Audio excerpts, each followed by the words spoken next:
नमस्कार दोस्तों, आप सभी का स्वागत है। ये हमारा पॉलिटिकल लेक्चर 4 है और अगर अभी आपने इससे पहले के लेक्चर नहीं देखे हैं तो सारे लेक्चर देख लीजिए ताकि आपको ये भी समझ में आ जाए, है ना। इस लेक्चर में हम बात करने वाले हैं राज्य के नीति निर्देशक तत्वों पर बनने वाले सभी प्रकार के प्रश्नों को और आने वाले सारे कॉन्सेप्ट्स को। ठीक है, चलिए तो शुरू करते हैं इस वीडियो को। देखिए भाई, सबसे पहले तो आपको ये पता होना चाहिए कि सीधा ही क्वेश्चन आता है कि राज्य के नीति निर्देशक तत्व आखिर कहाँ दिए गए हैं संविधान में। तो भाग पूछा जाए तो भाग 4 कहिए, और अनुच्छेद पूछा जाए कि कहाँ से कहाँ तक दिए हुए हैं तो कहिए आर्टिकल 36 से लेकर के आर्टिकल 51 तक के। ठीक है, तो ये हो गया इनका बेसिक जो कहाँ से स्टार्ट होते हैं।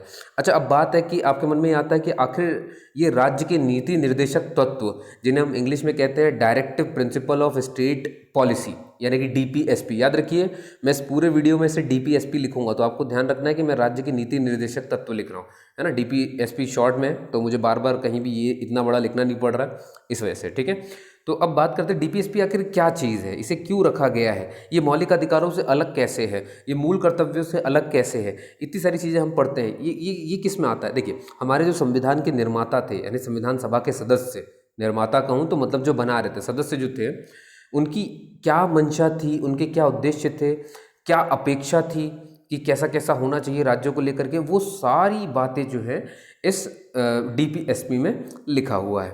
ठीक है, अच्छा, क्वेश्चन क्या बनता दोस्तों वो देखिए। आप ये जान चुके हैं कि डीपीएसपी जो है भाग 4 में है। क्वेश्चन क्या आएगा, क्वेश्चन ये आता है कि भैया सामाजिक और आर्थिक न्याय का प्रतीक किससे कहा जाता है, संविधान में किस हिस्से को सामाजिक और आर्थिक न्याय का प्रतीक कहा जाता है। आपको तुरंत ही ऑप्शन में आंसर दिखेगा भाग 4। समझ गए, बिल्कुल ध्यान सुन लीजिए, ये एकमात्र है। सामाजिक व आर्थिक न्याय का प्रतीक किसे माना जाता है भैया, भाग 4 को कहा जाता है। क्यों, ऐसा क्यों कहते हैं भैया, क्योंकि इसमें वो सारी बातें दे रखी हैं जो सामाजिक भेदभाव को समाप्त करती हैं, वो सारी बातें दे रखी हैं जो आर्थिक भेदभाव को समाप्त करती हैं, है ना। यानी सामाजिक भेदभाव है वो भी समाप्त करता है डीपीएसपी, आर्थिक भेदभाव है उसे भी समाप्त करता है डीपीएसपी। और इसीलिए इसे क्या पूछा जाता है कि सामाजिक आर्थिक न्याय का प्रतीक किसे कहते हैं। तो याद रखिए दोस्तों, आपके डीपीएसपी को कहते हैं, यानी कि भाग 4 को कहते हैं। तो क्या इसे हम न्यायालय में चुनौती दे सकते हैं। डीपीएसपी भाई अगर 36 से लेकर के 51 तक है, इतने आर्टिकल हैं इसमें, तो क्या इसे सुप्रीम कोर्ट में लेकर के जा सकते हैं कि भाई नहीं, ये देखो आर्टिकल 36 का उल्लंघन हो गया, अब मैं सुप्रीम कोर्ट जाऊंगा, आर्टिकल 51 का उल्लंघन हो गया, अब मैं सुप्रीम कोर्ट जाऊंगा। क्या ऐसा है, क्योंकि भैया देखिए मौलिक अधिकार, है ना, जो भाग 3 में आपके दिए हुए हैं, आपने देखा ये 12 से स्टार्ट होते हैं, तो उनका उल्लंघन होने पर तो आप सुप्रीम कोर्ट चले जाते हैं। तो क्या डीपीएसपी का भी उल्लंघन होने पर हम चले जाएंगे, नहीं। ये सुप्रीम कोर्ट में, न्यायालय में आपकी चुनौती नहीं दे सकते आप इन्हें चुनौती, है ना, इनको आप नहीं कह सकते। और ये कहता है आर्टिकल 37। ठीक है, तो फिर इनका काम क्या है जब इनको चुनौती नहीं दे सकते, मतलब ऐसा कुछ है नहीं। देखिए ये है क्या एक्चुअली में, ये राज्यों के लिए बनाया गया है कि राज्य को अपनी प्रजा के लिए क्या क्या करना चाहिए। तो क्या, अब देखिए होता कैसे काम, जैसे राज्य क्या है, आपको मालूम है कि अपने विधानसभा में सभी राज्य अपने जनता के लोक कल्याण के लिए बजट लेके आते हैं, तरह तरह की चीज़ें, नए नियम पारित करते रहते हैं। तो ये सब कैसे करते हैं, वो क्या चीज़ है जिसको वो ध्यान रखते हैं, वो ध्यान रखते हैं डीपीएसपी में, डीपीएसपी को। क्योंकि मालूम है ना आपको, इसमें साफ साफ लिखा हुआ है, देखिए इसका मतलब भी तो समझिए, राज्य के नीति निर्देशक तत्व है ये, कि जब वो नीति बनाएंगे तो इसका निर्देशक इसको देख सकते हैं, इसको ध्यान में रख सकते हैं। समझ गए ना, तो ये राज्यों के लिए है, ये स्टेट की पॉलिसी है कि जब वो नियम बनाएंगे तो वो अगर जनता, यानी जनता के लिए लोक कल्याणकारी नियम बनाना चाहते हैं तो उन्हें बस करना कुछ नहीं है, डीपीएसपी को सामने रख लें और नीति बनाना शुरू कर दें। वो सबसे अच्छी नीति बना लेंगे लोगों के लिए। ये बात क्लियर हो गई सभी को। तो अब मैं आपसे, जब राज्य, तो आपको क्या क्या ध्यान रखना है कि इन्हें न्यायालय में चुनौती नहीं दे सकते, है ना, लेकिन राज्य जब नीतियां बनाएगा तो डीपीएसपी को ध्यान में रखेगा और इनको चुनौती नहीं दे सकता, अभी इतना बताया मैंने ना। और सबसे इंपॉर्टेंट क्वेश्चन क्या था कि सामाजिक आर्थिक न्याय का प्रतीक जो होता है वो भाग 4 होता है। ठीक है, तो हमने कुछ क्वेश्चन कवर किए जो ऐसे बन चुके हैं और बने भी हैं। अब बात है कि मैं आपसे स्टेट यानी राज्य की बात करता हूँ, तो आपको ये पता होना चाहिए कि राज्य आखिर कितने तरह के होते हैं। तो याद रखिए दोस्तों, राज्य 2 तरह के होते हैं, एक होता है पुलिस स्टेट और एक होता है वेलफेयर स्टेट। अब ये पुलिस स्टेट क्या भला होती है, पुलिस स्टेट वो होता है जो कम से कम कार्य करता है, बिल्कुल मिनिमम कार्य करता है। कौन से कार्य करता है मिनिमम, जैसे कि लॉ एंड ऑर्डर काम कर दिया, रेवेन्यू टैक्स कलेक्ट कर लिया, जो सिर्फ इतने कम से कम काम करेगा उन्हें पुलिस स्टेट कहा जाता है। लेकिन ऐसा राज्य जो जनता के लिए सब कुछ करने की मतलब व्यवस्था कर दे, है ना। कैसी व्यवस्था भैया, जैसे कि आपने स्कूल बना दिया, आपने हॉस्पिटल बना दिया, ट्रांसपोर्टेशन बना दिया, कम्युनिकेशन बना दिया, है ना, लोक कल्याणकारी राज्य, मतलब जो हो सकता है वो सब कर दे। तो इस तरह के राज्य को हम लोक कल्याणकारी राज्य कहते हैं और इंग्लिश में हम इन्हें वेलफेयर स्टेट कहते हैं। समझ पा रहे हैं आप सभी? ठीक है भैया, चलिए आगे चलते हैं।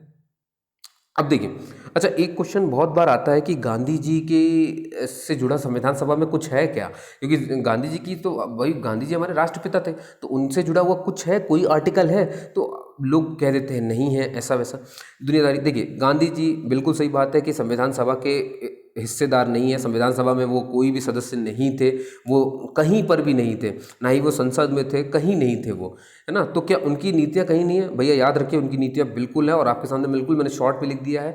आप याद रखिए डीपीएसपी के ये जो 4 आर्टिकल मैंने लिखे हैं, आर्टिकल 40, 43, 47 और 48, ठीक है, ये चारों के चारों आर्टिकल गांधी जी के आइडिया से प्रेरित है ना। ये डीपीएसपी में जो रखे गए हैं ये उनके आइडिया से प्रेरित है। अब कैसे कैसे आइडिया, जैसे आपने देखा है ना कि गांधी जी हमेशा कहते थे ग्राम स्वराज, ग्राम जो है अपने ग्राम स्वराज के तहत वो चाहते थे कि जितनी भी ग्राम पंचायतें बने वो सब आत्मनिर्भर बने, तो इसीलिए कहा गया आर्टिकल 40 में, ये आर्टिकल 40 डीपीएसपी में ही है, आप समझ पा रहे हो, नीति निर्देशक तत्व में। इसमें कहा गया है कि राज्य ग्राम पंचायत का गठन करेगा, ठीक है। देखिए नीति निर्देशक तत्व को राज्य लागू करने के लिए बाध्य नहीं है, ये बात ध्यान रखिए। देखिए कई बार पूछा जाता है कि सर मौलिक अधिकारों में और इसमें अंतर क्या होता है। देखिए मौलिक अधिकार राज्य को पारित करना अनिवार्य है ना, बिल्कुल उसे लागू ही करना पड़ेगा। जो चीज़ें मौलिक अधिकारों में आती हैं वो सब लागू होंगी ही होंगी, और अगर नहीं हुई है तो आप सुप्रीम कोर्ट बिल्कुल जाओगे, और सुप्रीम कोर्ट बिल्कुल जा सकते हो आर्टिकल 32 के तहत, है ना। ये मौलिक अधिकार दिया गया है आपको कि आर्टिकल 32 के तहत कोई भी नागरिक अगर उसे किसी भी मौलिक अधिकार का हनन होता है या उससे छीना जाता है तो वो आर्टिकल 32 के तहत सुप्रीम कोर्ट जा सकता है। लेकिन डीपीएसपी, है ना, ये डीपी राज्य बिल्कुल बाध्य नहीं है डीपीएसपी को लागू करने के लिए, बस वो जब नीतियां बनाता है तो इनकी मदद लेता है, लेकिन इसमें लिखी एक भी चीज़ को लागू करने के लिए बाध्य नहीं है।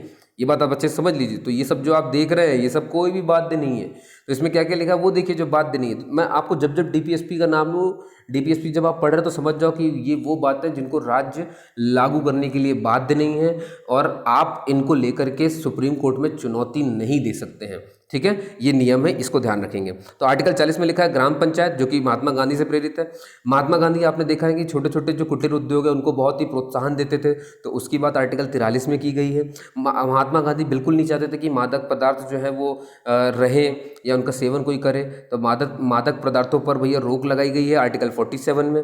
भाई वो आपको मालूम है ना, पशुओं के लिए बहुत कुछ करते थे, जैसे गाय वगैरह के लिए कि उनकी हत्या नहीं होना चाहिए, तो पशुओं की हत्या ना हो इसका भी ध्यान रखा गया, और ये भी महात्मा गांधी से प्रेरित है, और ये आर्टिकल 48 में रखा गया है। क्लियर हो गया बंधु? मैंने यहाँ पर इन्हें इकट्ठा कर दिया है ना, ताकि आपको थोड़ी सा क्लैरिटी आ जाए कि महात्मा गांधी से जुड़े कौन कौन से आर्टिकल है। अभी हम इनको बहुत विस्तार से पढ़ेंगे अभी इस वीडियो में आगे।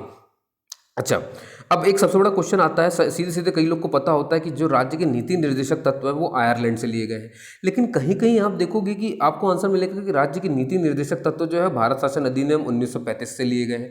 अब इनमें से सही कौन सा है? क्या ये दोनों ही सही है? दोस्तों देखिए, इसकी पूरी कहानी समझ लीजिए। आपको मालूम है कि हमारा जो है कैबिनेट मिशन के तहत हमारे पास संविधान सभा बनती है, और संविधान सभा बनने के बाद और 1947 में हम आज़ाद हो गए थे। 1947 से लेकर के 1950 तक हमारा संविधान बन ही रहा था, है ना। तो हम किसके नियम के हिसाब से अपना देश चल रहा था उस समय चल रहा था 1935 के नियम के हिसाब से। इसी 1935 के नियम में एक टॉपिक आपको पढ़ने को मिल जाएगा जो इसी में लिखा हुआ है, मतलब निर्देशों का उपकरण, है ना, निर्देशों के उपकरण। अभी निर्देशों के उपकरण क्या है? यही है निर्देशों का उपकरण जो कि आज के संविधान में डीपीएसपी कहलाता है, यानी कि राज्य की नीति निर्देशक तत्व, जो कि पहले क्या कहलाते थे? निर्देशों का उपकरण। तो क्वेश्चन तो ये भी बन चुका है भैया कि डीपीएसपी को पहले क्या कहा जाता था, तो याद रखिए निर्देशों का उपकरण कहा जाता था। और ये कहाँ लिखा हुआ है? और ये लिखा है भारत शासन अधिनियम 1935 में।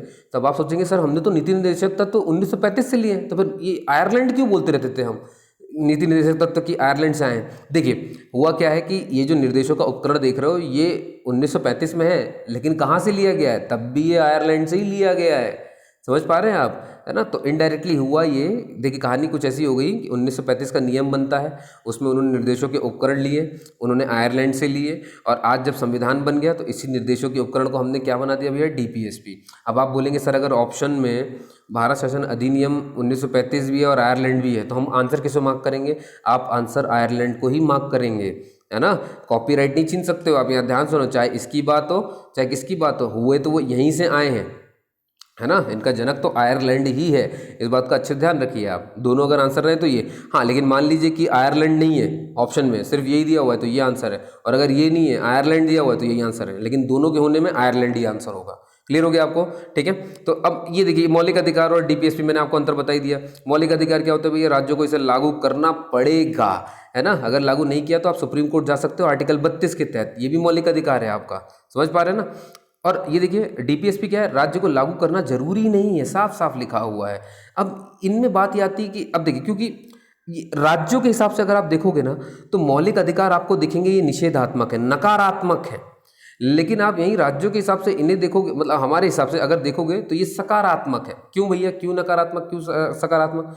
राज्यों को क्या है ना, अगर राज्य चाहे कि मैं बहुत बड़ा डेवलपमेंट करना चाहता हूँ तो वो चाहे तो बहुत सारी फैक्ट्रीज लगा दे, खूब सारी ज़मीन खरीदनी पड़ेगी। जब इतनी सारी ज़मीन खरीदेगा तो लोगों की ज़मीन होगी, समझ रहे हो ना आप, तो क्या होगा कि उनके मौलिक अधिकारों का तो आप हनन कर रहे हो पूरी तरीके से, समझ गए। तो ये क्या करते हैं, ये सीमा लगा, और मान लो अगर आपने ज़मीन ले भी ली और आपने बहुत सारी फैक्ट्री लगा दी, तो बहुत सारी फैक्ट्री लगेगी तो बहुत सारा धुआं होगा, पॉल्यूशन होगा, और धुआं और पॉल्यूशन क्या है, आपको जीने नहीं देगा, और जीने नहीं देगा तो आपके जीने की स्वतंत्रता मिली हुई है, तो आपका वो हनन हो रहा है, तो आप फिर से जा सकते हो। तो कहने का मतलब मौलिक अधिकार नकारात्मक होते हैं, ये रोकते हैं उन्हें, समझ पा रहे हैं आप सभी। लेकिन डीपीएसपी हम सकारात्मक होते हैं, है ना, हमारे हिसाब से। क्यों सकारात्मक होते हैं भैया, क्योंकि ये राज्य को ये बताते हैं कि उम्मीद, मतलब किस किस तरह से आप क्या क्या कर सकते हो उनके लिए, ठीक है दोस्तों।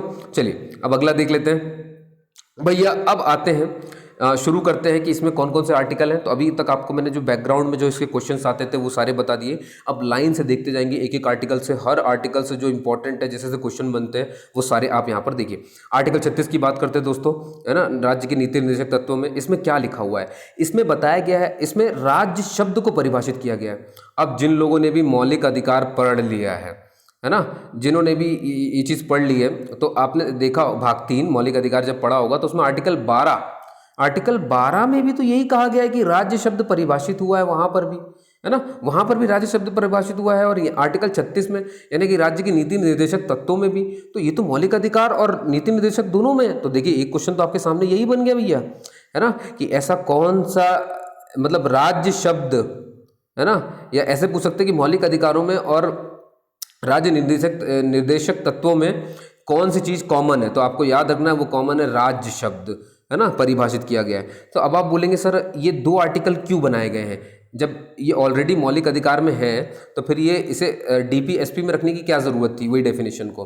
तो और मान लीजिए कि हमें 36 भी मिल जाए ऑप्शन में और 12 भी मिल जाए ऑप्शन में, आर्टिकल ये भी मिले आर्टिकल ये भी मिले, और पूछा जाए राज्य शब्द किसमें परिभाषित है, तो हम किसको चुन के आएंगे। तो याद रखिए आपको हमेशा आर्टिकल 12 ही चुनना है। अब आप पूछेंगे सर ऐसा क्यों, क्योंकि यहाँ देखिए जरा आर्टिकल 36 को जब आप पूरा पढ़ेंगे तो उसमें साफ साफ क्या लिखा हुआ है। आर्टिकल 36 कहता है राज्य शब्द की वही परिभाषा है जो आर्टिकल 12 में दी गई है, समझ गया ना, मतलब ये वाला यही कहता है कि राज्य शब्द की वही परिभाषा है जो आर्टिकल 12 में दी गई है। क्लियर है, बस उसे दोबारा से लिख दिया गया है, ये बात याद रखिए। तो कहने का मतलब 36 का स्रोत भी 12 ही है और 12 का स्रोत तो 12 खुद ही है, दोनों होने पर भी 12 आंसर होगा।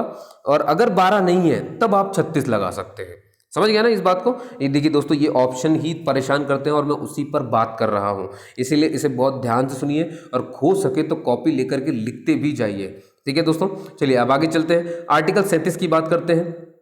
आर्टिकल 37 आपने देख ही लिया, अभी मैंने आपको शुरू में ही बताया था पहले ही पन्ने में, इसमें ही लिखा हुआ है डीपीएसपी लागू करना जरूरी नहीं है। यही है, देखो जरा, कोई जरूरी नहीं है, आप न्यायालय नहीं जा सकते इनको चुनौती देने। और दूसरी बात, राज्य जब भी नीतियां बनाएगा डीपीएसपी को ध्यान में रखेगा। तो क्वेश्चन ये आ सकता है कि लागू नहीं है, ये किस आर्टिकल में लिखा है, मतलब डीपीएसपी लागू करना जरूरी नहीं है, तो ये आर्टिकल 37 में लिखा हुआ है। आपसे क्वेश्चन पूछा जा सकता है कि राज्य जब भी नीतियां बनाता है तो डीपीएसपी का ध्यान रखता है, ये किस आर्टिकल में लिखा हुआ है, तो आर्टिकल 37 में लिखा हुआ है, ठीक है। आर्टिकल 38 को देख लीजिए भैया। आर्टिकल 38 अगेन दोस्तों सबसे इंपॉर्टेंट आर्टिकल, बिल्कुल क्वेश्चन बनते हैं, बिल्कुल अच्छे से देख लो, आंख में बिल्कुल इनको समा जाओ इनमें। क्या लिखा है इसमें, राज्य इस प्रकार की व्यवस्था का निर्माण करेगा जिससे कि सामाजिक, आर्थिक, राजनीतिक न्याय की प्राप्ति की जा सके। और दोस्तों ये एकमात्र ऐसा आर्टिकल है जिसमें तीनों शब्दों का उल्लेख है, और आप यकीन नहीं मानोगे यही तीनों शब्द सामाजिक, आर्थिक और राजनीतिक एक बार और लिखे हुए हैं, लेकिन वो प्रस्तावना में लिखे हुए हैं।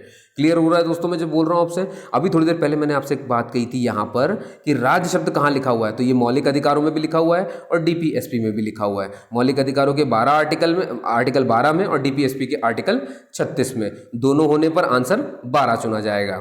ये बात क्लियर हो रही है? अब बात करते हैं, ये देखिए कॉमन ही तो पढ़ना होता है। संविधान जब आप पढ़ेंगे जो क्वेश्चंस आते हैं वो इसी तरह के क्वेश्चंस आते हैं। अब ये पूछ लेंगे कि भैया सामाजिक, आर्थिक और राजनीतिक शब्द कहाँ लिखा हुआ है, तो एकमात्र आर्टिकल जहां लिखा हुआ है वो आर्टिकल 38 है, और इसके अलावा कहीं लिखा हुआ है तो वो प्रस्तावना है। तो आपसे ये पूछा जा सकता है कि आर्टिकल मतलब डीपीएसपी का आर्टिकल है ना ये 38, तो डीपीएसपी और प्रस्तावना में क्या कॉमन है? देखिए ऐसे क्वेश्चन आते हैं, डीपीएसपी और मौलिक अधिकार में क्या कॉमन है, डीपीएसपी और प्रस्तावना में क्या कॉमन है ना? तो ये एक दो भागों को लेते हैं और कॉमन पूछ लेते हैं आपसे। तो इस तरह क्वेश्चन की याद रखिए। तो अब क्वेश्चन ये देखो आपको सामने दिख ही रहा है, मैंने क्वेश्चन बना के रखा ऑलरेडी, ये आ चुका है भैया। सामाजिक, आर्थिक और राजनीतिक न्याय का उल्लेख जो है प्रस्तावना में भी है और राज्य की नीति निर्देशक तत्व यानी कि डीपीएसपी में भी दिया हुआ है ना, दोनों में दिया हुआ है। तो आर्टिकल 38 हो गया। 39 ये डीपीएसपी, इसमें देखो 3 स्टार लगा के रखा है मैंने। डीपीएसपी में सबसे महत्वपूर्ण आर्टिकल है आर्टिकल 39, ठीक है। क्यों इंपॉर्टेंट है अब आपको वो समझना है, क्यों? क्योंकि इसमें दिए हुए हैं 6 बातें, है ना। इन 6 बातों की वजह से ये बहुत इंपॉर्टेंट हो गया है। अभी मैं आर्टिकल 39A की भी बात करूंगा आपसे थोड़ी देर में। तो पहले समझ लेते हैं कि इसमें 6 बातें क्या है उल्लेखित जो इसमें बहुत इंपॉर्टेंट होगी। देखिए पहला आपने सुना भी है, राज्य सभी स्त्री और पुरुषों को आजीविका प्राप्त करने का समान अवसर उपलब्ध कराएगा। क्लियर हो रही दोस्तों, है ना। राज्य मतलब स्त्री और पुरुषों के लिए जो वो नौकरी करना चाहती हैं, जीने के लिए उनको मतलब बिल्कुल समान अवसर देगा। मतलब जो अपॉर्चुनिटीज़ हैं, चाहे मेल हो चाहे फीमेल हो, दोनों को बराबर उपलब्ध कराने का कार्य दिया गया है राज्य को। और ये बात कहाँ लिखी गई है, तो आपको बहुत इंपॉर्टेंट हो गया ये पॉइंट, आपको याद रखना है 39 का 1। अभी मालूम है ना 6 पढ़ना है तो ये 1 है। अब 2 3 4 5 6 भी देखो। अब ये देखो दूसरा, और बंदो इन दोनों को याद रखिएगा, अभी मैं आपको बताऊंगा इन दोनों के बारे में। इसमें 39 में यही 2 सबसे इंपॉर्टेंट है।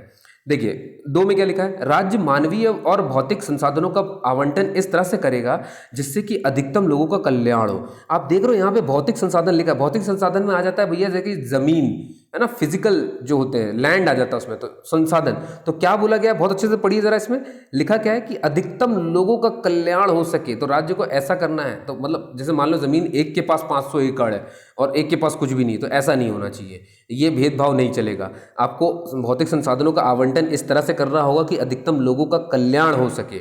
समझ रहे हो ना आप बात को? यही एक पॉइंट का अभी इंदिरा गांधी जी फायदा उठाने वाली है ना। आपने सबने देखा भी है, मैं अभी आपको बताऊंगा इसके बारे में, थोड़ा सा बस होल्ड पे रहिए।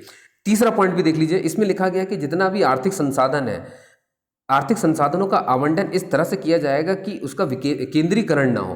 कहने का मतलब ये कि ऐसा ना हो कि एक ही बंदे के पास सारा धन आ रहा है, मालूम चल रहा है ना। तो ये भी नहीं, मतलब पैसों का भी बराबर बंटवारा, मतलब समान रूप से इधर उधर जाना चाहिए, है ना। हम पूंजीवाद नहीं है, हम समाजवाद में आते हैं, ये बात याद रखिए, ठीक है। तो ये 2 पॉइंट अभी आपको याद रखना है, इस पर मैं अभी आपसे बात करने वाला हूँ इंदिरा गांधी जी के।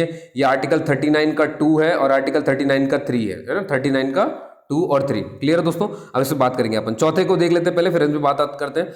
चौथे में लिखा हुआ है समान कार्य के लिए समान वेतन होगी, ठीक है। पहले वाले पॉइंट पे लिखा था क्या कि महिलाओं और पुरुषों को बराबर बराबर अवसर मिलना चाहिए। दूसरे पॉइंट में लिखा कि भैया भौतिक संसाधनों का अधिकतम जो है लोगों तक कल्याण हो सके, ऐसा होना चाहिए। आर्थिक संसाधनों का केंद्रीकरण नहीं होना चाहिए। चौथे में लिख दिया समान कार्य के लिए समान वेतन होनी चाहिए।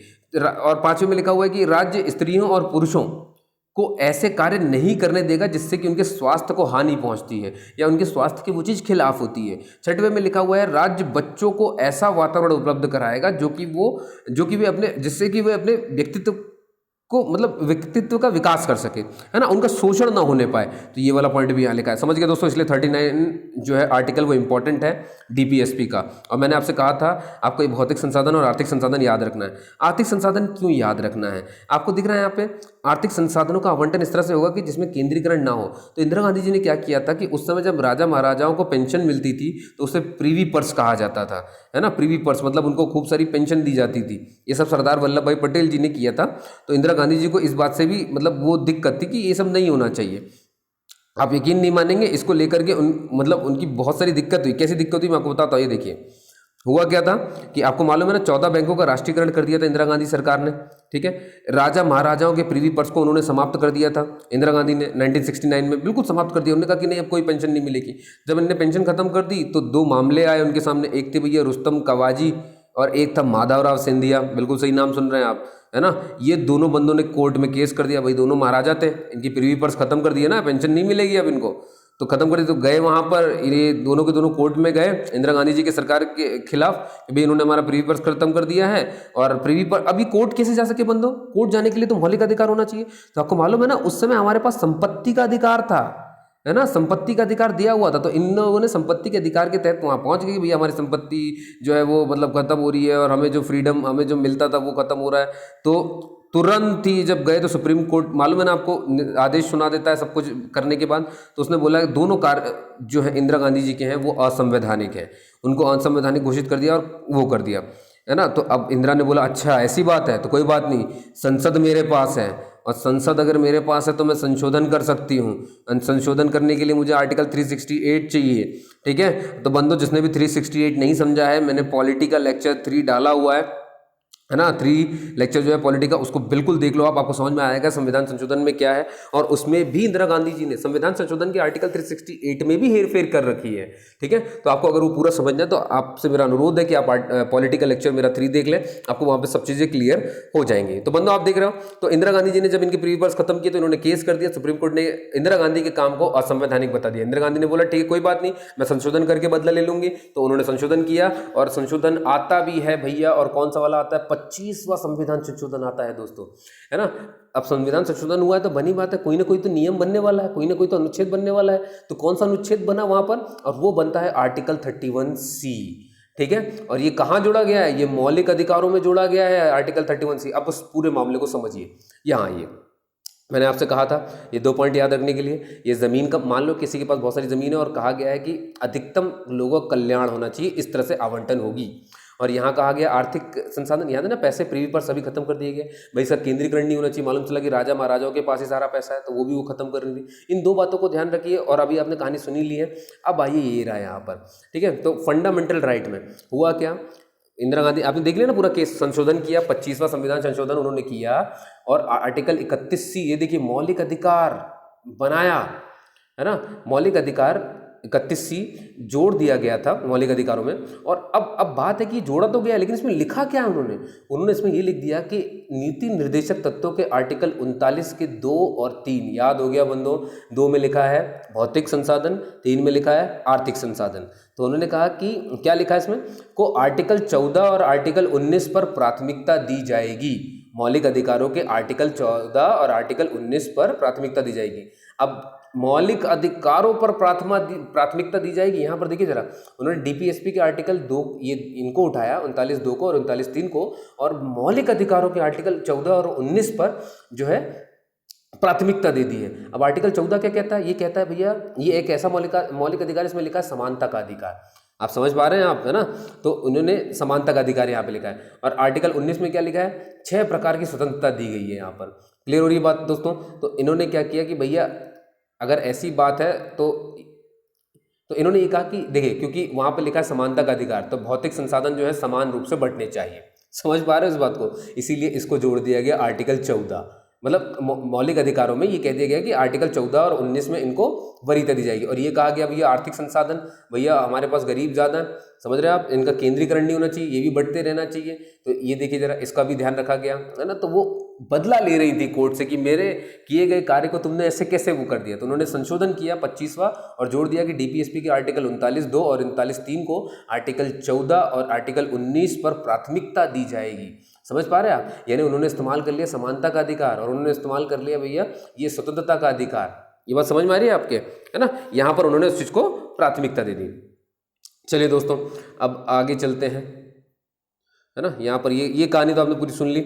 अब आता है देखिए आर्टिकल 39 की पहले बात कर ले, 39A की, है ना। आर्टिकल 39 आप समझ गए। आप जानते हैं दोस्तों कि इंदिरा गांधी का ही संविधान संशोधन है 42वां संविधान संशोधन, सबसे ज़्यादा विवादास्पद है। अभी इस पूरे वीडियो में आप इसके बारे में सुनने भी वाले हैं, कई जगह इसका वर्णन आएगा।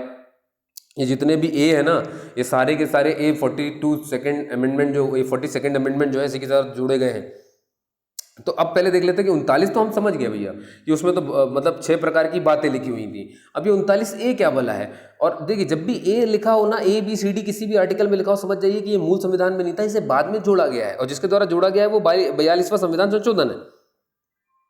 क्या लिखा है इसमें? लिखा है कि निःशुल्क न्याय और विधिक सहायता दी जाएगी जो कि बेचारे गरीब हैं, है ना, जो आम लोग हैं, जो BPL के नीचे आते हैं, है ना। क्यों ऐसा लिखा गया? क्या होता था कि जो न्याय वगैरह है वो बहुत महंगे होते थे, तो भाई अब अगर ये महंगे हैं तो मतलब जो अमीर है बस वही न्याय ले पाएगा, जो बेचारा गरीब है जिसके पास पैसे नहीं वो न्याय नहीं ले पाएगा।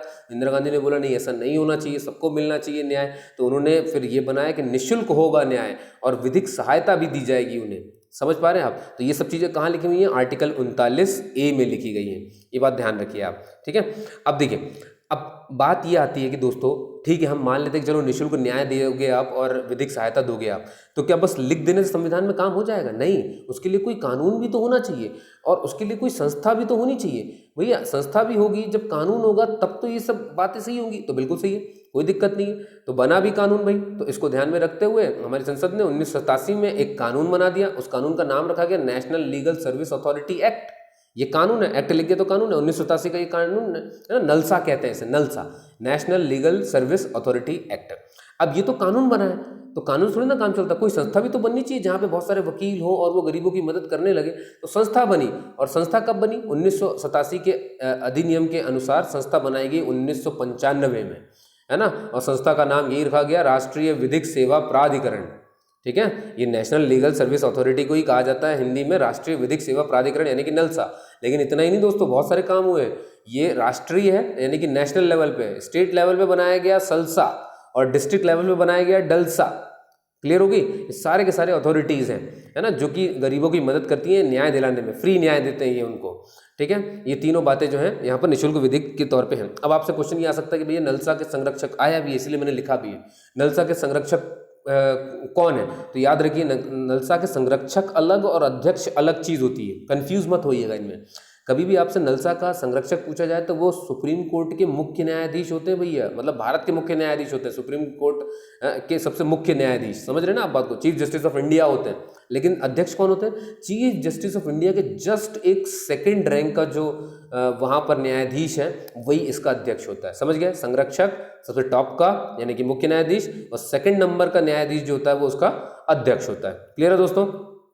चलिए अब आ जाते हैं भैया, हमने देख लिया तो 39 हो गया, 39A हो गया। अब बात करते हैं आर्टिकल 40 की। आर्टिकल 40 का क्या लिखा है भैया इसमें लिखा है कि राज्य ग्राम पंचायतों का गठन करेगा। ये देखिए, अभी मैंने आपको थोड़ी देर पहले बताया था, गांधी जी के इसमें ऐसा है ना, क्योंकि गांधी जी चाहते थे कि गांव आत्मनिर्भर बने, और इसी को वो कहते थे ग्राम स्वराज। तो आपसे बस इतना पूछा जाएगा कि ग्राम स्वराज से जुड़ा हुआ आर्टिकल कहाँ लिखा हुआ है, जो कि महात्मा गांधी जी ने बताया, तो आपको आर्टिकल 40 याद रखना है, ठीक है। आर्टिकल 41 बंदो, इसमें से भी क्वेश्चन बनता है और क्वेश्चन यहाँ से बनता है, ठीक है। क्या लिखा है पहले देखिए, राज्य सभी को जॉब देगा, शिक्षा देगा, और सबसे बड़ी बात है लोक सहायता करेगी। लोक सहायता किसकी करना है? तो ये 4 पॉइंट याद रखिए, बिल्कुल पूछा जाएगा इनमें से कौन सा नहीं है लोक सहायता 41 के हिसाब से, है ना। तो क्वेश्चन कैसे कैसे आ चुके हैं, लोक सहायता कहाँ दिया हुआ है? आर्टिकल 41 में DPSP के, है ना। और किस किस को दिया जाता है ये लोक सहायता? बिल्कुल याद रखना है आपको, एक तो बुजुर्गों को, बेरोजगारों को, बीमारों को और दिव्यांगों, है ना। दिव्यांग यानी कि हैंडीकैप लोग जो होते हैं, मोदी जी ने अब उन्हें दिव्यांग कहना शुरू किया है, इसीलिए हमने यहाँ पर दिव्यांग लिखा हुआ है। क्लियर हो रही बात दोस्तों, है ना। बुजुर्गों, बेरोजगारों, बीमारों और इन सबकी लोक सहायता करेगा ये। 42 में क्या लिखा है साहब? 42 में लिखा हुआ है कि देखिए, अब जॉब तो आपने दे दिया है, जॉब दे रहे हो आप, लेकिन जॉब के लिए उस तरह की मतलब अनुकूल परिस्थितियां भी तो देनी पड़ेंगी, इसलिए मनवोचित दशा, है ना, मानवोचित दशा, मतलब क्या हुआ? मतलब काम करने की अनुकूल परिस्थितियां देना, ठीक है। और इसी में सबसे इंपॉर्टेंट पॉइंट ये भी लिखा है दोस्तों कि प्रसूति सहायता, जैसे महिलाएं जब प्रेग्नेंट होती हैं तो बहुत सारे काम नहीं कर पाती हैं, बहुत सारी दिक्कतें होती हैं, है ना। तो उस समय जब वो काम नहीं कर पाती तो उनको उसकी सहायता देने की बात भी जो कही गई है वो आर्टिकल 42 में ही कही गई है। तो याद रखिए, जॉब दोगे तो जॉब देने से काम नहीं बनेगा, क्या कहते हैं, मानवोचित दशा भी देनी पड़ेगी भैया, मतलब काम करने की अनुकूल परिस्थितियां भी देनी पड़ेंगी, ये बात क्लियर हो रही है। फिर आर्टिकल 43 देख लो, जब आपने ये दे दिया तो भाई वेतन भी तो देना पड़ेगा, है ना। तो ये देखिए, याद करने की इस तरह से ट्रिक है, तो पहले जॉब लगेगी, फिर आपको उस तरह की अनुकूल परिस्थितियां चाहिए, जब अनुकूल परिस्थितियां हो गई तो आपने काम कर लिया है, काम कर लिया तो अब आपको वेतन चाहिए। क्लियर हो रहा है? तो याद करने में भी आसानी हो जाती है दोस्तों। चलिए आगे चलते हैं। अब क्योंकि अब आप 43 में थे तो 43 का ए देखिए, मैंने कहा था ना यहाँ, और ये भी किससे जोड़ा गया, 42वें संविधान संशोधन, 39 का ए भी जोड़ा गया था इसी से, और 43 का ए भी जोड़ा गया है इसी से।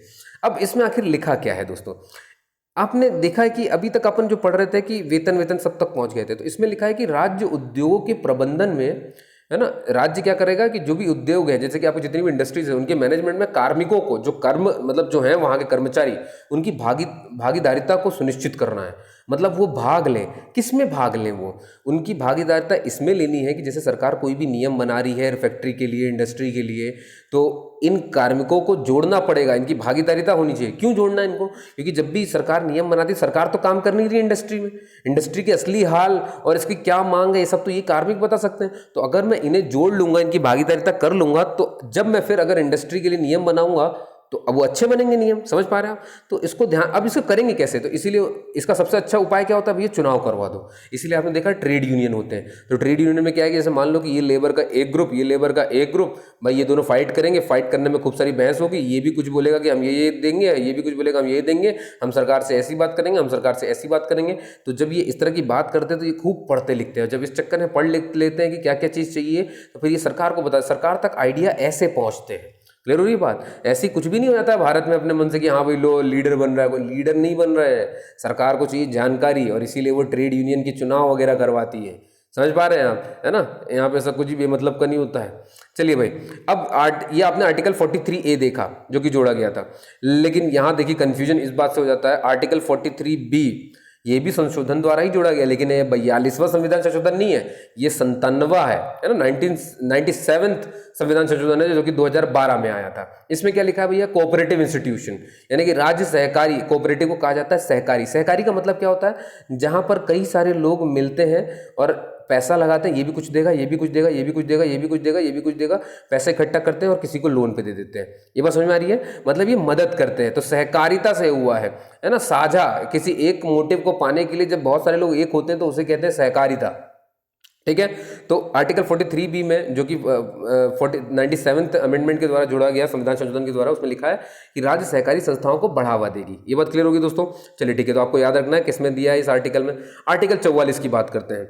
देखिए भाई, सबसे इंपॉर्टेंट आर्टिकल 44 फिर से आ गया, क्यों, क्योंकि इसमें दिया हुआ है कॉमन सिविल कोड, यानी कि समान नागरिक संहिता, और इसमें कहा गया है कि राज्य को समान नागरिक संहिता की स्थापना करेगा, है ना, करनी होगी ऐसा। लेकिन ये DPSP है, लागू करना जरूरी नहीं है, आपको मालूम है, बस लिखा है। अब देखिए यहाँ पर मैं आपको ये भी बताने वाला हूँ कि इसको लागू क्यों नहीं किया गया, क्योंकि जो चीज़ें DPSP में हैं उनको लागू करने के लिए बाध्य नहीं है सरकार, और लागू नहीं भी किया गया है। तो अब आपको ये जानना होगा कि ऐसा क्यों है भैया। आखिर ये समान नागरिक, ये देखो लिखा भी है, समान नागरिक संहिता, सबके लिए नियम बराबर। तो इसमें लिखा भी, जब देश एक है तो कानून भी तो एक ही होना चाहिए, है ना। तो मतलब किसी को, चाहे कोई किसी भी धर्म का हो, चाहे किसी भी जाति का हो, कानून एक ही होना चाहिए, इसमें ऐसा कहा गया है। अब आप बोलेंगे सर इसकी रियलिटी कितनी है, क्या ऐसा होता है कि बाकी हम धर्मों में और इन सब में अलग अलग नहीं करते हैं। देखिए दोस्तों, भारत में 98% केसेस में तो कॉमन सिविल कोड काम करता है।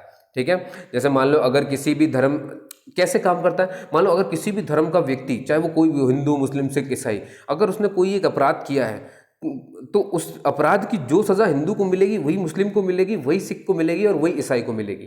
तो यहाँ पर तो आप देखेंगे कि कॉमन सिविल कोड काम कर रहा है, यानी आर्टिकल 44 काम कर रहा है। लेकिन जैसे ही मामला हो जाएगा आपके व्यक्तिगत, यानी कि जैसे विवाह, तलाक, गोद लेना, है ना, इस तरह की जब बातें आती हैं तो इन व्यक्तिगत मामलों में कॉमन सिविल कोड नहीं है। क्लियर हो रही है बात, इन पर काम नहीं करता है ना। अब आपके अंदर वही डाउट है कि भैया क्यों नहीं है ऐसा, तो ये देखिए यहाँ पे क्वेश्चन लिखा ही है मैंने उस तरह से। देखिए कॉमन सिविल कोड आखिर क्यों नहीं, जब भी जो हमारी संविधान सभा थी, है ना, जो कि संविधान का निर्माण कर रही थी, तो उसमें जो अल्पसंख्यक के प्रतिनिधि थे, अल्पसंख्यक वर्ग के, जैसे कि मुस्लिम हो गए, है ना, और भी जो भी थे, तो वो जो अल्पसंख्यक वर्ग के लोग थे, उन्होंने ये कहा कि अभी अगर आप कॉमन सिविल कोड ला देंगे, कॉमन सिविल कोड मतलब समझ रहे हो ना, कि भैया फिर तलाक के नियम भी सरकार बना रही है, मालूम चल रहा है, विवाह के नियम भी सरकार बना रही है, और सबके लिए एक ही नियम बना दिया गया।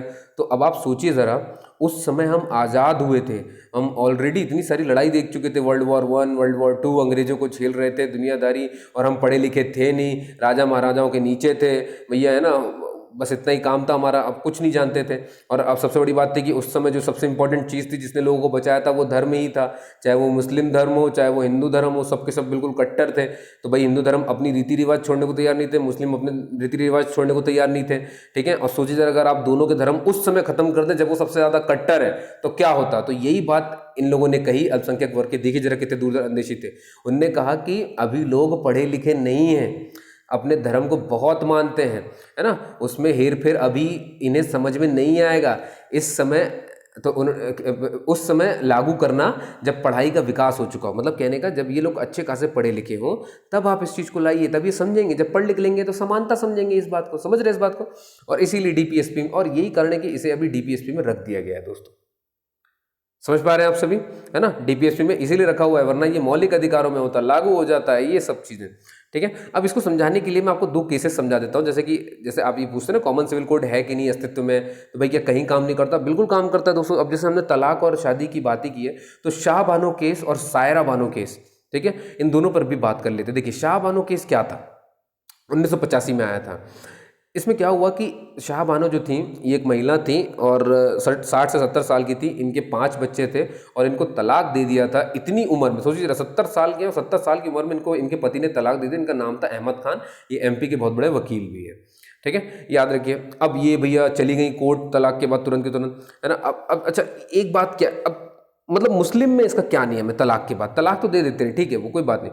तो मुस्लिम लॉ यानी कि जो शरीयत लॉ है वो ये कहता है कि इद्दत की अवधि, इसको ध्यान रखिए, इद्दत की अवधि तक उन्हें भरण पोषण दिया जाएगा। तलाक के बाद अगर आप तलाक देते हो किसी महिला को तो इद्दत की अवधि तक, बस अवधि तक, इसी अवधि तक उन्हें भरण पोषण भत्ता दिया जाएगा। अब इद्दत की अवधि कितनी होती है? 3 महीने। लो साहब, मतलब वो बेचारी 70 साल की महिला जिसे आपने दे दिया भैया तुरंत के तुरंत तलाक 5 बच्चों के साथ, अब वो बेचारी भटके और 3 महीने आप उसे भरण पोषण दोगे और 3 महीने के बाद क्या होगा भैया? ये तो बहुत बुरी बात है। तो यही चीज़ शाह बानो लेकर के जाती है सुप्रीम कोर्ट में, और सुप्रीम कोर्ट देखिए ज़रा क्या कहता है। सुप्रीम कोर्ट ने कहा कि मुस्लिम महिलाओं को भी तलाक लेने का अधिकार है और उनको जीवन पर्यंत, यहाँ एक पॉइंट याद रखिए दोस्तों, उन्होंने ये कह दिया कि जीवन पर्यंत भरण पोषण भत्ता मिलना चाहिए। यही अब देखिए होता क्या है दोस्तों कि जब भी अब ये चीज़ हालांकि आपको दिखाएगी, अच्छा चलो ये तो भाई मतलब समान हो गया। तो यहाँ देखिए, यहाँ से आपको इस डिसीजन से ये देखने को मिल जाएगा कि आर्टिकल 44 यानी कॉमन सिविल कोड जो है, समानता, है ना, नागरिक समान संहिता जो है वो चल रहा है, ठीक है। लेकिन आपको मालूम है जब एक नियम बनता तो उसका उल्लंघन शुरू हो जाता है ना, उसके लोग कई सारे तरीके निकालते हैं। अब यहाँ देखिए जरा इस पॉइंट में लिखा क्या, जीवन पर्यंत भरण पोषण देगा।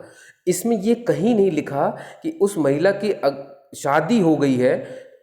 मतलब केस ऐसा है बंदो, आपको समझाने के लिए मैं थोड़ा समझाऊं इस बात को। होता क्या था कि जैसे मान लो एक बंदे ने तलाक दिया, है ना, एक बंदे ने तलाक दिया, तलाक तो दे दिया। अब उस महिला को वो मालूम चल रहा है कि वो पैसा देते जा रहा है, देते जा रहा है, देते जा रहा है, देते जा रहा है, क्योंकि इसमें लिखा है ना जीवन पर्यंत देना है, पैसा देते जा रहा है, देते जा रहा है, देते जा रहा है। और मालूम चला कि इसने कहीं शादी कर ली है लेकिन तो भी ये पैसा देते जा रहा है, तो बेचारा ये तो फंस गया ना, और ये तो अपना जी रही है ना, इसको तो डबल पैसे मिल रहे हैं भैया। तो ये देखिए दोस्तों, इस तरह से उल्लंघन भी आता है। तो अब आप समझ रहे हैं, तो फिर इसका भी तो कुछ उपाय करना पड़ेगा, है ना।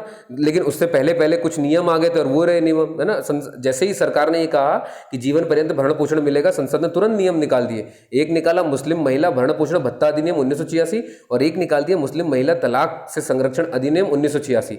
ये 2 नियम उन्होंने बना दिए भैया, है ना। इन्हीं नियम को फिर से चुनौती देने पहुंचे अपने लतीफ साहब, जो कि शाह बानो के ही वकील थे, है ना। सुप्रीम कोर्ट में चले गए, 2003 का मामला है। और सुप्रीम कोर्ट में तब सुप्रीम कोर्ट ने यह कह दिया कि मुस्लिम महिलाओं को भरण पोषण भत्ता सिर्फ तब तक मिलना चाहिए जब तक उनकी रीमैरिज नहीं हो जाती। समझ रहे हैं आप? ये नहीं कि शादी के बाद भी मालूम चल रहा है मिलता ही जा रहा है, मिलता ही जा रहा है ना। शादी जब जैसे ही उनकी दूसरी शादी होगी, भरण पोषण भत्ता खत्म। क्लियर हो गया दोस्तों? तो अब ये नियम सही हो गया। लेकिन अब भैया आगे चले, सायरा बानो केस आता है। सायरा बानो केस भैया ये अगस्त 2017 का केस ही है दोस्तों, और यही वो केस है जिसमें आपने 3 तलाक जो वाला मामला जो कि खत्म किया गया था सुप्रीम कोर्ट द्वारा, वो हुआ था, ठीक है। हुआ क्या, देखिए 3 तलाक है क्या, तो मुस्लिम में पहले तलाक के नियम समझ लीजिए। मुस्लिमों में 3 तरह के तलाक जो है वो दिए जाते हैं। किस तरह के तलाक है? एक को कहते हैं तलाक हसन, एक को कहते हैं तलाक अहसन और एक को कहते हैं तलाक बिद्दत, ठीक है। 3 तरह के तलाक होते हैं मुस्लिमों में। ये जो तलाक बिद्दत है इसी को कहा जाता है 3 तलाक, है ना। आपसे कभी पूछा जाए कि 3 तलाक किस में आता है, तो तलाक बिद्दत में ही आता है। अब भाई आखिर ये बिद्दत क्या है? देखिए, तलाक बिद्दत को साफ साफ है ना शरीयत में ही कहा गया है, इसे तलाक का बिगड़ा हुआ रूप माना जाता है, मतलब सबसे खराब तलाक है। क्यों खराब है भाई? आप किसी को सिर्फ अचानक ही तलाक तलाक कह दो, व्हाट्सएप पे मैसेज कर दो कि भाई तलाक तलाक तलाक, ईमेल कर दिया तलाक तलाक तलाक, है ना, बस। तो ये क्या है? ये मुस्लिम महिलाओं के साथ अन्याय है। समझ पा रहे दोस्तों? ये मुस्लिम महिलाओं के साथ अन्याय है। तो सुप्रीम कोर्ट ने इसमें सुनवाई करते हुए कहा कि ट्रिपल तलाक यानी कि तलाक बिद्दत न केवल भारतीय संविधान बल्कि इस्लाम के मूलभूत सिद्धांतों के भी खिलाफ है। देखिए, संविधान के खिलाफ तो था ही, है ना, किसी महिला को यूं ही बिल्कुल उसके बिना किसी मतलब नियम कायदे कानून के बस यूं ही छोड़ देना उसे, भाई शादी की थी आपने। और दूसरा, इस्लाम के मूल संविधानों सिद्धांतों के भी खिलाफ है। तो सुप्रीम कोर्ट ने ये फैसला सुना दिया। तो आपको दिख रहा है यहाँ पर भी आपको दिखेगा कि कॉमन सिविल कोड की मतलब तरफ जा रहा है इनका निर्णय। क्लियर हो दोस्तों? तो शाह बानो केस और आपकी सायरा बानो केस को डिस्कस करना जरूरी था। अब चलिए दोस्तों आगे चलते हैं। अब आता है हमारे पास आर्टिकल 44 से हम जब निकले कॉमन सिविल कोड से, तो हमारे पास आर्टिकल 45 है। इसमें क्या लिखा है दोस्तों, इसको समझने के लिए आप इतना याद रखिए, ये आर्टिकल 45 की मैं बात आपको सीधा सीधा अटल बिहारी वाजपेयी से समझाऊंगा। अटल बिहारी वाजपेयी जी प्रधानमंत्री थे, 2002 की बात है ना। आर्टिकल 45 को उन्होंने देखा और उन्होंने देखा कि इसमें लिखा हुआ है, और आर्टिकल 45 में जो कि डीपीएसपी में आता है, यानी कि राज्य के नीति निदेशक तक, जिन्हें लागू करना बिल्कुल ज़रूरी नहीं है और सरकार बाध्य नहीं है। ये बात आप समझ रहे हैं? उन्होंने देखा कि आर्टिकल 45 में एक बात लिखी हुई है, राज्य 6 से 14 वर्ष तक के बच्चों के लिए निःशुल्क और अनिवार्य शिक्षा का प्रावधान करेगा। आप समझ रहे हैं ये कहाँ लिखा हुआ है? ये डीपीएसपी में लिखा हुआ है, मजाक नहीं है। राज्य के नीति निदेशक तत्व में लिखा है, जो कि लागू करना बिल्कुल जरूरी है। और आप देख रहे हो 6 से 14 वर्ष के बच्चों की शिक्षा निःशुल्क तो होनी ही चाहिए, और फिर ये तो लागू करना अनिवार्य होना चाहिए। ये बात उनको समझ में आई, तो उन्होंने कहा कि भाई ये डीपीएसपी में क्या कर रहा है, इसे तो मौलिक अधिकारों में होना चाहिए। तो इन्होंने तुरंत ही 86वां संविधान संशोधन लेकर के आए, 2002 में लेकर के आए, है ना। और तुरंत ही ये जो 6 से 14 वर्ष का अनिवार्य शुल्क ये सब था, ये उन्होंने तुरंत ही मौलिक अधिकार में डाल दिया आर्टिकल 21 के अंतर्गत, है ना। आर्टिकल 21 में इसका प्रावधान किया गया और वहां पर निःशुल्क 6 से 14 वर्ष के तक के बच्चों के लिए निःशुल्क शिक्षा अनिवार्य की गई है। मतलब ये लागू होगा ही होगा। जब तक ये डीपीएसपी में था, सरकार इसे लागू नहीं कर रही थी क्योंकि वो बाध्य नहीं थी, लेकिन जैसे ही उसे मौलिक अधिकार बना दिया गया, अब तो 6 से 14 वर्ष के बच्चों को तुम्हें पढ़ाई देनी ही पड़ेगी, वो भी निःशुल्क और वो भी अनिवार्य रूप से देनी पड़ेगी, लागू करना ही पड़ेगा। क्योंकि अगर इसका उल्लंघन किया तो उनके पास आर्टिकल 32 है, क्योंकि मौलिक अधिकारों का उल्लंघन होने पर अब आप सीधे सुप्रीम कोर्ट जा सकते हैं, फिर सुप्रीम कोर्ट आपको बताएगा अच्छे से। बात समझ में आ रही दोस्तों, है ना। तो याद रखिए 86। तो अब बचा क्या? तो ये पहले था 86वां संविधान संशोधन होने के बाद अब ये हट चुका है, तो अब सिर्फ ऊपर इतना बचा हुआ है। क्या बचा है वो पढ़ लीजिए। अब इसमें लिखा है, ये 2002 के बाद है जो बचा हुआ है, राज्य 6 वर्ष से कम आयु के बच्चों के लिए पूर्व प्रारंभिक शिक्षा की व्यवस्था करेगा, है ना। पूर्व प्रारंभिक शिक्षा की व्यवस्था करेगा, सुन रहे हो, 6 वर्ष से कम, यहाँ पे है 6 से लेकर के 14। तो अब इसमें बात कही गई है कि 6 से भी कम। अब कोई प्रधानमंत्री आएंगे और उनका दिमाग खराब होगा तो वो इसमें भी तुरंत कि भाई ये क्या है, पढ़ाई तो और अच्छी होनी चाहिए, तो तुरंत और अच्छी करो, है ना। ये क्या है, बच्चों को 6 वर्ष से यहाँ रखा गया तो इसको भी मौलिक अधिकार बना सकते हैं वो। क्लियर हो रही बात? और ये बहुत अच्छी बात है दोस्तों। चलिए आर्टिकल 46 की बात करें। आर्टिकल 46 में क्या लिखा है दोस्तों? इसमें लिखा है कि एससी और एसटी, है ना, यानी कि समाज के दुर्बल वर्गों के लिए शिक्षा की व्यवस्था करेगा राज्य। बहुत अच्छे से देख लो, बच्चों की शिक्षा के लिए पूछा जाए तो आर्टिकल 45 बोलना, और मूल अधिकारों में अब आर्टिकल 21 के तहत हो गया है। और किस संशोधन के तहत हुआ है? 86वां संविधान संशोधन 2002 के तहत हुआ है। क्लियर हो रही है बात इतनी आपको, है ना। और आपसे पूछा जाए कि एससी एसटी के समाज के लिए कहाँ बात कही गई है, तो इसके लिए आपको क्या कहना है उनसे? आर्टिकल 46 में बात कही गई कि उनकी पढ़ाई की बात यहाँ पे कही गई है। आर्टिकल 47 कहाँ रखा गया है दोस्तों? आर्टिकल 47 अब देखिए आर्टिकल 47 में क्या है। आर्टिकल 47 में भी बहुत इंपॉर्टेंट है, क्योंकि इससे क्वेश्चन आ चुका है कि राज्य के प्राथमिक कर्तव्य किस में दिए गए हैं, तो वो दिए गए हैं आर्टिकल 47 में। ओके दोस्तों, है ना। अब क्वेश्चन ये भी आता है कि राज्य के प्राथमिक कर्तव्य हैं कितने, तो 3 तरह के होते हैं, है ना। राज्य को मतलब उसकी प्राथमिकता किस बारे में है, कौन से कर्तव्य उसके बिल्कुल प्राथमिक हैं, तो उसके ये कर्तव्य बिल्कुल प्राथमिक हैं। पहले क्या कि लोगों के जीवन स्तर में वो सुधार करेगा, ये उसका प्राथमिक कर्तव्य है। उनके पोषण में सुधार करेगा, ये भी उसका प्राथमिक कर्तव्य है। उनके स्वास्थ्य में सुधार करेगा, ये भी उसका प्राथमिक कर्तव्य है। यानी जीवन में सुधार, पोषण और स्वास्थ्य। क्लियर हो रही बात दोस्तों? आपसे कैसे क्वेश्चन आए हैं, और एक बार क्वेश्चन आ चुका है, उन्होंने 3 ऑप्शन दिए थे, 4 ऑप्शन दिए थे और पूछा था इनमें से कौन सा नहीं है। जिसको ये 3 याद है तो वो बचा लिया, और जो जो इसमें 3 में नहीं है वही इसका आंसर हो गया। समझ गए हम इस बात को? तो इसे याद रखिए ना कि प्राथमिक कर्तव्य किसमें दिए गए हैं, आर्टिकल 47 में दिए गए हैं। और बंदो इसी में जोड़ा गया है कि मादक पदार्थों के सेवन पर रोक लगाएगी सरकार, जो कि हानिकारक हो सकते हैं, है ना, रोक लगाएगी ऐसा कहा गया है, लेकिन ये DPSP है ना, और राज्य बिल्कुल बाध्य नहीं है इसे मानने के लिए, लेकिन अब कह दिया गया, अब क्या कर सकते हो, माने ना माने। आपको तय रखना प्राथमिक कार्य और मादक पदार्थ 47 में दिए हैं। SC ST की परीक्षा मतलब वो सॉरी शिक्षा की बात इसमें 46 में कही गई है, और आपके 45 में कही गई है बच्चों से जुड़ी हुई, 6 से कम आयु वर्ष की, है ना। अब 6 से 14 वाले तो आर्टिकल मौलिक अधिकारों में जा चुके हैं, वो 21 के अंतर्गत। भैया दोस्तों 47 के बाद 48 आता है। 48 में कहा गया है कि राज्य कृषि और पशुपालन में सुधार हेतु उन्नत तकनीक, एडवांस टेक्नोलॉजी का उपयोग करेगा। तो याद रखिए कृषि और पशुपालन के लिए उन्नत तकनीक का जो इस्तेमाल करना है किस आर्टिकल में लिखा हुआ है, आर्टिकल 48 में लिखा हुआ है भैया। और इसी में फिर से एक लिखा हुआ है, जैसे 47 में 2 चीजें थी ना, प्राथमिक कर्तव्य और आपका मादक पदार्थों का ये जो सेवन था उसके ऊपर रोक लगाई गई थी, तो इस तरह से इसमें भी 2 चीज़ें लिखी गई हैं भैया, कृषि और पशुपालन में सुधार के लिए उन्नत तकनीक का इस्तेमाल करना, और दूसरा राज्य पशुओं विशेष करके गाय के वध पर रोक लगाना। तो आपसे कभी पूछा जाए, क्योंकि अब तो आप देख ही रहे हैं, है ना, इनका तो आधार कार्ड सब बन रहा है, तो आपको याद रखना है कि गाय के वध पर रोक लगाने के लिए कौन सा आर्टिकल है, और वो 48 है। और ये देखो जरा, गाय के वध पर रोक लगाना एक DPSP आर्टिकल है, राज्य की नीति निर्देशक तक, और राज्य इन्हें बाध्य कर, मतलब समझ रहे हो ना, इन्हें लागू करने के लिए बाध्य नहीं है, ये लागू नहीं हुए हैं भैया, ये बहुत ध्यान सुन लीजिए, ठीक है। चलिए, और मालूम है ना, और इसके तहत आप कहाँ नहीं जा सकते, सुप्रीम कोर्ट में चुनौती नहीं दे सकते हो आप। ये बात समझ में आ रही है? बहुत बढ़िया, है ना, इसको समझते चलिए, बिल्कुल जरूरी है आपके लिए, ताकि आपको दिखते रहेगी क्या चल रहा है सारा कुछ। आर्टिकल 48A की बात करते हैं, तो जब भी मैं 8A कह दूं भाई, यहाँ पर जितने भी 8A मिलेंगे ना, सारे के सारे 42वें संविधान संशोधन से। 39A देखा आपने, है ना, आप सब देखते चले जा रहे हैं। चलिए देखिए अब 48A क्या है भैया। 48A दोस्तों अगेन इंपॉर्टेंट है, मैंने लिख के भी रखा है। क्यों इंपॉर्टेंट है? इसमें दिया हुआ है कि राज्य पर्यावरण की संरक्षण करेगा और वन यानी जानवरों और वन्य जीवों की भी रक्षा करेगा। अब ये तो कोई बड़ी बात नहीं है ना, तो इंपॉर्टेंट क्यों हो गया? और 42वें संविधान संशोधन के साथ इसे जोड़ा गया है आर्टिकल में। इसकी बात क्या है? देखिए दोस्तों, आप पढ़ रहे हैं DPSP, एक हमारे होते हैं फंडामेंटल ड्यूटीज जिसे हम मौलिक कर्तव्य कहते हैं, और एक होते हैं हमारे फंडामेंटल राइट्स यानी कि मौलिक अधिकार होते हैं। ये हमारे ये मौलिक अधिकार हैं, ये हमारे मौलिक कर्तव्य हैं। और आपने देखा एक प्रस्तावना, क्लियर है? आपने अब तक की वीडियो में समझ लिया कि DPSP और प्रस्तावना में क्या कॉमन है, याद है ना, आर्थिक सामाजिक और राजनीतिक, क्लियर है? आपने फंडामेंटल और DPSP में भी देख लिया कि क्या कॉमन है हमारे पास, आपने ये भी देखा, है ना। अब देखते हैं कि DPSP और फंडामेंटल ड्यूटीज में क्या कॉमन है। ये देखिए इस तरह से पढ़िए संविधान, है ना, जहां से आप कॉमन निकाल पाएंगे तो आप अपने आप ही समझ पाएंगे कि कैसे क्वेश्चन आते हैं। तो मैं यहाँ पर ये बात क्यों कह रहा हूँ, क्योंकि यहाँ पर मैं बात करने वाला हूँ मूल कर्तव्यों की। मूल कर्तव्यों में भी दोस्तों ये नागरिकों के लिए होते हैं, DPSP राज्य के लिए होते हैं, राज्य सरकार के लिए होते हैं कि उन्हें क्या क्या करना चाहिए, और मूल कर्तव्य हमारे लिए होते हैं कि नागरिकों को क्या क्या करना चाहिए। तो नागरिकों को भी ये कहा गया है कि नागरिकों का भी कर्तव्य है कि वो पर्यावरण की रक्षा करे, संरक्षण करे, वन जीव नदियों झीलों के संरक्षण करे। तो आपको दिख रहा है, तो आपसे पूछा जाए कि मूल कर्तव्यों और DPSP में क्या कॉमन है, तो राज्य, ये देखिए यहाँ बना के भी रखा है मैंने, DPSP और फंडामेंटल ड्यूटीज में क्या कॉमन है, तो पर्यावरण, वन जीव और इन सबकी रक्षा करना। क्लियर हो गया दोस्तों? चलिए अब आगे आ जाते हैं आर्टिकल 49 पर फटाफट से। भाई आर्टिकल 49 क्या कहता है?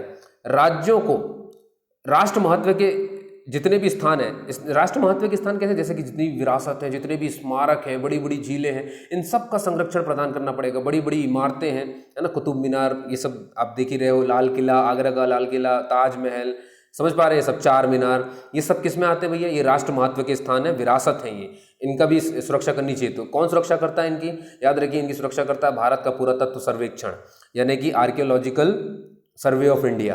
क्लियर है दोस्तों? ये इनको संरक्षण प्रदान करता है। तो कौन प्रदान करता है ये भी बता दिया।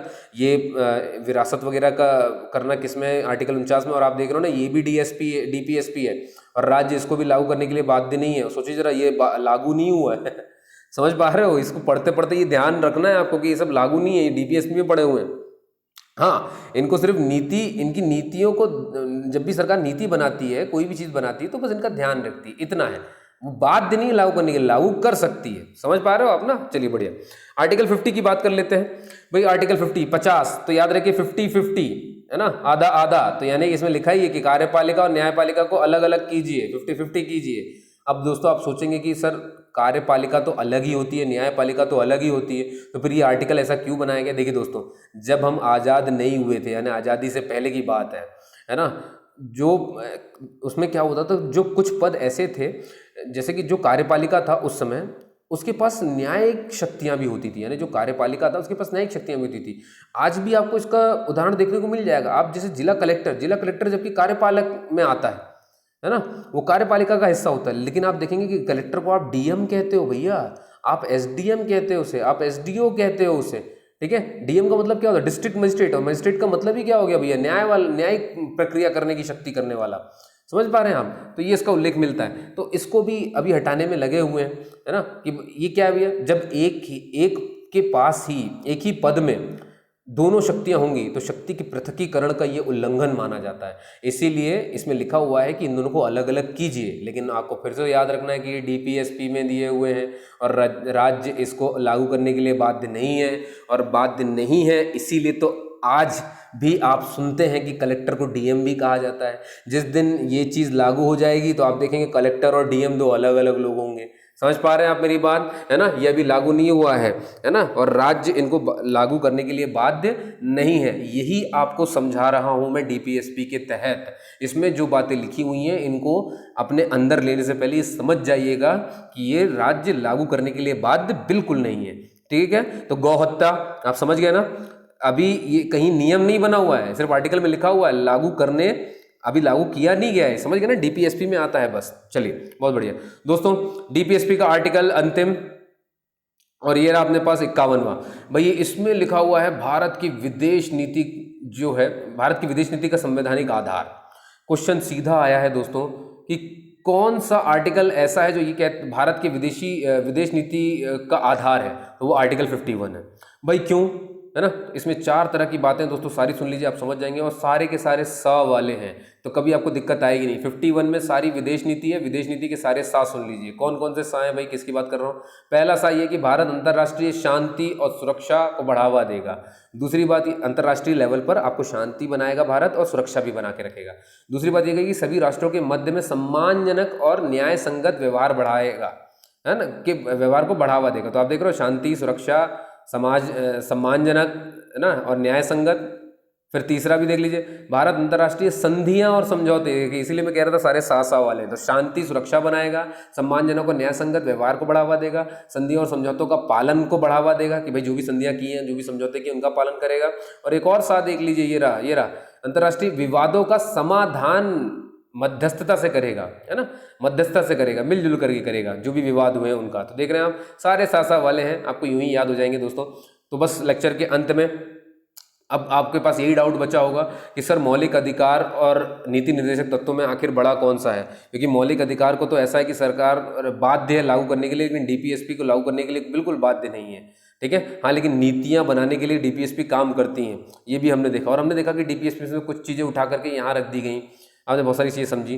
तो अब देखिए यहाँ पर लिखा क्या है, मौलिक अधिकार और डीपीएस में कौन बड़ा है, इसको समझाने के लिए मैं आपके सामने 3 मामले रख रहा हूं दोस्तों। और ये 3 मामले मैंने इस तरह से रखे कि सीधे क्वेश्चन में आ जाए, वरना क्या है कि आप बहुत सारी जगह सुनेंगे और ये इतनी समझाइश वो दे देते हैं कि पता नहीं चलता कि क्वेश्चन कैसा आएगा। तो आपको सीधे मैं क्वेश्चन लेवल पर ले जा रहा हूँ समझाते हुए, और मैंने ये 3 क्वेश्चन के हिसाब से लिखे। देखिए दोस्तों, हमें समझना है कि मौलिक अधिकार बड़ा कि डीपीएसपी बड़ा कौन है। सबसे पहला मामला, शुरुआत जहाँ से होती है, चंपाकम एक लड़की रहती है मद्रास की, जैसे एमबीबीएस में एडमिशन लेना होता है कॉलेज में, लेकिन उस कॉलेज में जो है जाति के आधार पर एडमिशन होने के कारण इस बंदी को जो है नहीं मिलता एडमिशन। तो ये मतलब मद्रास की है, तो ये तुरंत चली जाती है सुप्रीम कोर्ट जो है कि फैसला देता है, और भाई देखो इसको एडमिशन नहीं मिला ना, और आप पढ़ाई से किसी को वंचित नहीं कर सकते, उसका मौलिक अधिकारों में से एक है वो। तो वहाँ पर ये कह दिया जाता है कि वह मौलिक अधिकार बड़े हैं। समझ पा रहे हैं आप, है ना भाई, जीविका से जुड़ा ना, जीविका चलाने के लिए शिक्षा जरूरी होता है। तो वहां पर क्या कह दिया गया भैया कि मौलिक अधिकार बड़े हैं। तो आपको इतना याद रखना है कि चंपाकम मामले में सुप्रीम कोर्ट ने कहा था मौलिक अधिकार बड़े हैं, लेकिन आपको मालूम है ना, इंदिरा गांधी लेकर के आई थी 42वां संविधान संशोधन, और आपने देखा था ना, उसमें से उन्होंने आर्टिकल 39 को जो है प्राथमिकता दे दी थी, कहाँ, आर्टिकल 12 में मौलिक अधिकारों में। तो इसमें उन्होंने क्या कह दिया था कि डीपीएसपी यानी कि राज्य की नीति निर्देशक तत्व मौलिक अधिकारों से प्राथमिक है, मतलब बड़े हैं। कहने का मतलब चंपाकम के मामले में मौलिक अधिकार बड़े थे, इंदिरा गांधी जी ने डीपीएसपी को बड़ा कर दिया, तो एक बार ये बड़ा हो गया और एक बार ये बड़ा हो गया। तो अब फिर मामला कहाँ गया, अब आखिरी मामला आता है Minerva mills versus union of India, ये 1980 का मामला है दोस्तों।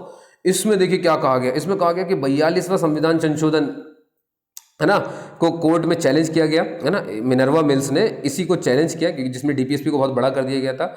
और सुप्रीम कोर्ट ने कह दिया कि भैया ये क्या लड़ाई लगा रखी है कि कौन बड़ा है, डीपीएसपी बड़ा है कि मौलिक अधिकार बड़ा है। उन्होंने बोला कोई बड़ा नहीं है, दोनों के दोनों बराबर है।